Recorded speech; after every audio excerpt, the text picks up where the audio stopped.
The rubber band was invented in England in the middle of the 19th century. The key to its success, of course, is flexibility.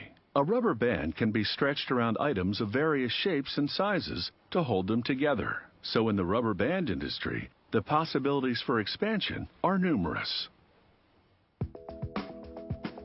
Rubber bands come in handy for a whole bunch of things. If you have a bunch of anything, a rubber band can keep it together. Production of rubber bands starts with natural rubber. These spongy slabs have been made from the sap of rubber trees. Natural rubber has greater elasticity than the synthetic kind, making it a better choice for rubber bands. A worker measures and pours rubber processing oil into a kneader machine. He adds powdered pigment, in this case yellow and white for a pale yellow shade. He feeds several rubber slabs to the kneader's spiral-shaped jaws. The spiraling blades intersect to break up the rubber and blend in the other ingredients. The kneading process generates heat which softens the rubber, making it easier to form into dough. The kneader spits out rubber dough chunks. Next, a giant rolling pin transforms the dough into wide, thin pieces. He slices the strips and bundles them. In this form, it will be easier to control the weight of the rubber in relation to chemicals that are added next. They roll the rubber with a precise amount of sulfur and other chemicals that strengthen the rubber and make it more elastic. They then roll the rubber very thin.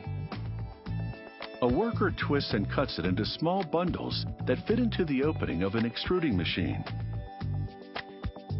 It forces the still warm and malleable rubber through dies to shape it into long, hollow tubes. The extruder injects air and talcum powder into the tubes to keep the walls from collapsing and sticking together while warm. The tubes cool down in a trough of water, and they deflate as the injected air dissipates. Next, these aluminum poles will serve as molds for the tubes during curing, giving them the correct shape and diameter. The worker slides the tubes onto the molds. The talcum powder injected into the tubes during their extrusion will also act as a release agent, keeping them from sticking to the molds during curing.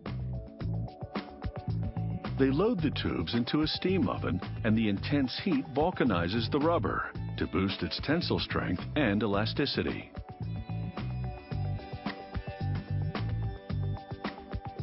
Out of the oven, workers inject air between the tubes and the molds, making it easier to peel the now vulcanized tubes off.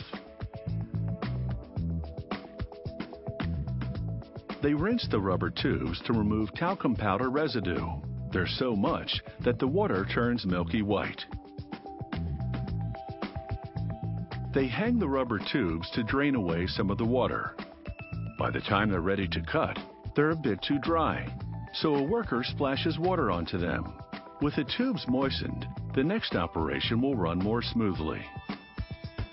He feeds several tubes at once to a rotating blade which carves them. This creates elastic bands that are exactly the same width.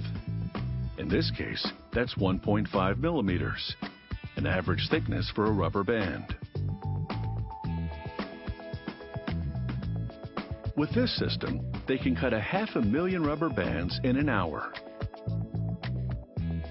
It doesn't take long for the inventory to pile up. There are millions of rubber bands here. A worker scoops them up and examines each one for defects. Once approved, all that's left is the packaging. The rubber bands ride a conveyor that releases them in increments into plastic bags. It has taken about 3 hours to produce this bag of rubber bands. On a normal day, this factory generates 40 million elastics. That's a lot by any stretch of the imagination.